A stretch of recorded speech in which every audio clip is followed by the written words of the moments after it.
موت کا دن، موت کا دن سب سے سخت دن ہے، سب سے سخت دن ہے۔ موت کس طرح سے آتی ہے پتہ ہے؟ فرمایا گیا جیسے ریشم کے کپڑے کو کانٹوں کی جھاڑی پر ڈال دو اور کپڑا کھینچو، کپڑے کے تار تار نکلتے جائیں گے۔ فرمایا گیا ملک الموت روح نکالنے کے لیے جب آتے ہیں تو اسی طرح سے روح نکالتے رہتے ہیں، انگلیوں سے، پیروں کی، ہاتھوں کی انگلیوں سے، ناخنوں سے روح نکلتی نکلتی آتی ہے، ایک ایک جوڑ سے روح نکلتی ہے، یہاں تک کہ ناک تک اس کو کھینچ کر کے لایا جاتا ہے۔ اور قرآن میں اللہ فرماتا ہے تم اگر دیکھو گے کہ روح کیسی نکالی جا رہی ہے، یضربون وجوہہم وادبارہم، فرشتے آتے ہیں پیٹھ پر، پیچھے مارتے ہیں، زور زور سے مارتے ہیں اور پیشانیوں پر مارتے ہیں اور یہ کہتے ہیں اے نکل جا روح۔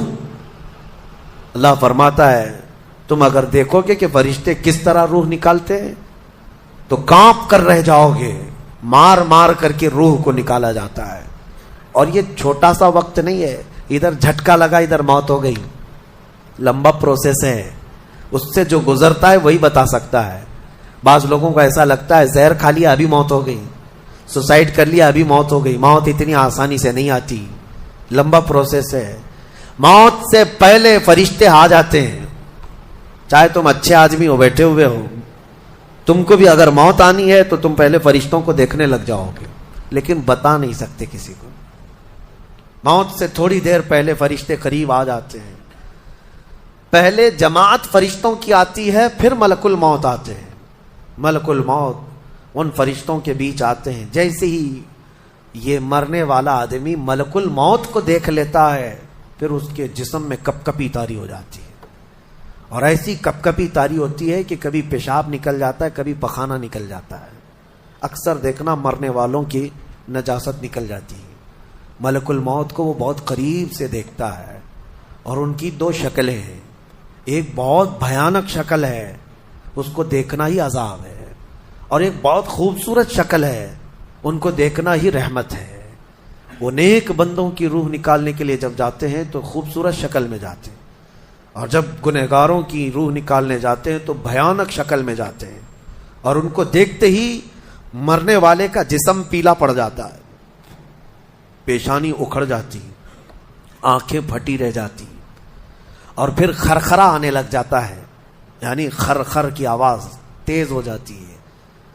وہ بولنا چاہتا ہے اپنے پاس والوں کو لیکن بول نہیں سکتا، بند ہو جاتا ہے۔ یہ وہ وقت ہے جب اس کے توبہ کا دروازہ بھی بند ہو جاتا ہے۔ اب اگر فرشتوں کو دیکھ کر کوئی توبہ بھی کر لیا، ایمان لایا، تو اس کا ایمان قبول نہیں۔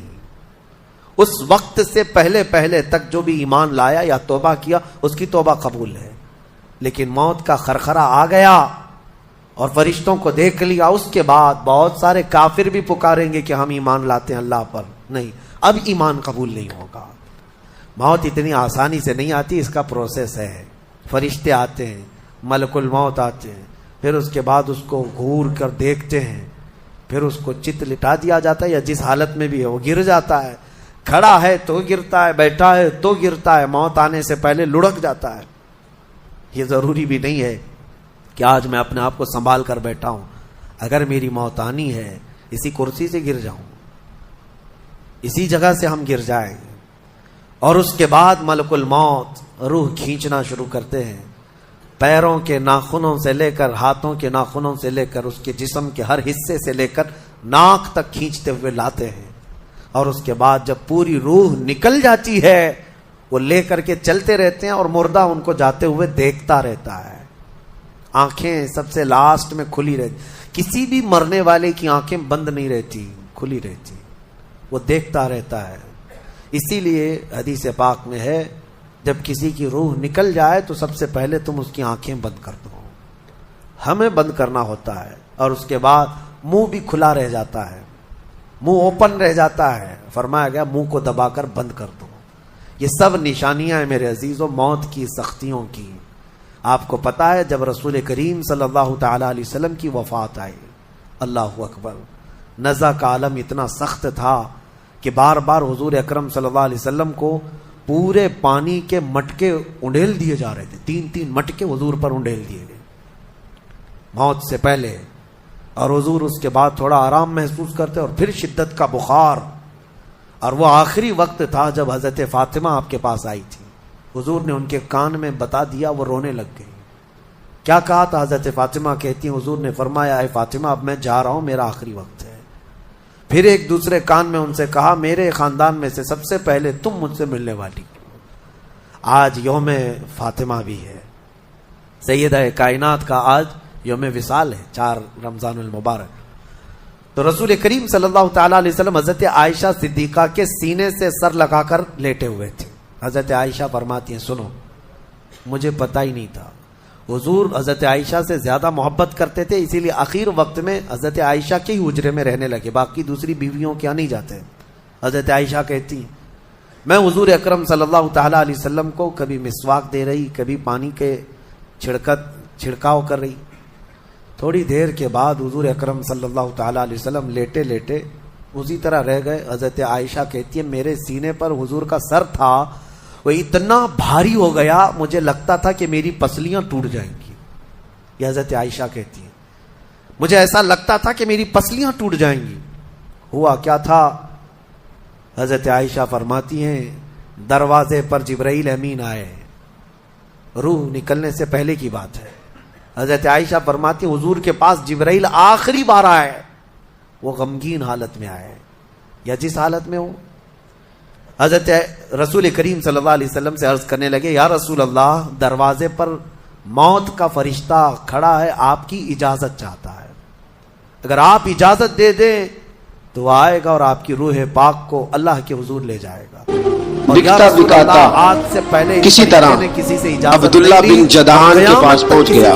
نکالنے کے لیے بڑا پکا کافر تھا، بڑا پکا. صرف رسول پاک کی خصوصیت ذرا اسلام کی روشنی چمکی نہ تھوڑی سی. حضرت ابوبکر صدیق رضی اللہ تعالیٰ عنہ اس رستے سے گزرتے تھے. حضرت عائشہ کہتی اس رستے میں حضرت بلال کام کاج کیا کرتے تھے، بڑے محنت، بڑے جفاکش، بڑے ہمت والے. اور اس کے بعد حضرت عائشہ فرماتی ہیں حضرت صدیق اکبر نے ایک دن روک کے کہا بلال کب تک تو اتنے خداؤں کو پوجتا رہے گا، کب تک تو اتنے خداؤں کو باتیں کرنے میں مصروف تھی. اسی میں حضرت ابوبکر صدیق گزرے، جگہ جگہ ماتھا ٹیکے گا، یہ تجھے کبھی غلامی سے آزاد نہیں کریں گے. میں تجھے ایک دروازہ بتلاتا ہوں، اگر تو اس دروازے پہ آئے گا تو وہ تجھے مکے کی گلی سے اٹھا کے کعبے کی چھت پہ کھڑا کر دیں گے. گلی ہے میرے پاس، دامن مصطفیٰ سے جو بھی لپٹا وہ یگانہ ہو گیا، جس کے حضور ہو گئے اس کا زمانہ ہو گیا. حضرت بلال حبشی رضی اللہ تعالیٰ عنہ کو بات بتلائی. سلیم الفطرت آدمی تھے، سنجیدہ آدمی تھے، اچھا مزاج رکھتے تھے، فہم و فراست رکھتے تھے. جناب بلال نے کلمہ پڑھ لیا. حضرت ابوبکر کے کلمہ پڑھ کے نا اب موت کی سختی تو سب لوگوں نے کہا، بہت سارے لوگوں نے اپنا اسلام چھپا کے رکھا ہوا تھا، پورا کھل کر کے رو بھی نہیں پا رہے تھے ابوبکر صدیق، اور اپنے اندر دبا بھی نہیں پا رہے تھے. موت کی سختی انہوں نے دیکھا اور اس کے بعد کہا اے عائشہ کیا دیکھ رہی ہو، اللہ کے رسول ہم سے رخصت ہو چکے. پھر انہوں نے آ کر مسجد میں اعلان کیا اے لوگو اللہ کے نبی کا انتقال ہو چکا. اب مجھے یہاں یہ بتانا ہے اگر موت سے کوئی بچ سکتا تھا تو سب سے پہلا نمبر تو رسول اللہ کا ہونا چاہیے تھا، کیونکہ اللہ کے سب سے محبوب نبی وہی ہیں. جب رسول پاک صلی اللہ تعالی علیہ وسلم کو بھی موت آئی تو میاں ہمارا اور تمہارا شمار نہیں، چاہے 100 سال زندگی مل جائے لیکن مرنا ضروری ہے. بہرحال یہ باتیں بڑی طویل ہو جائیں گی. موت کا تذکرہ اس لیے بھی میں زیادہ کرتا ہوں کہ حدیث پاک میں ہے مومنوں کو یہ تذکرہ کرو تاکہ ان کو گناہوں سے نفرت پیدا ہو جائے اور آخرت کے سفر کی تیاری وہ شروع کرے. اللہ کریم ہم سب کو دنیاوی خرافات سے محفوظ فرمائے، دنیا کی لذتوں سے اور یہ فانی خرافات میں مبتلا ہو کر آخرت بھولنے سے اللہ ہماری حفاظت فرمائے. مولا کریم جب ہماری موت آنے کو ہو تو ہماری زبانوں پر کلمہ طیبہ جاری فرما دے. رب ذوالجلال موت سے پہلے تیرے حبیب پاک کے چہرے کی زیارت نصیب فرما.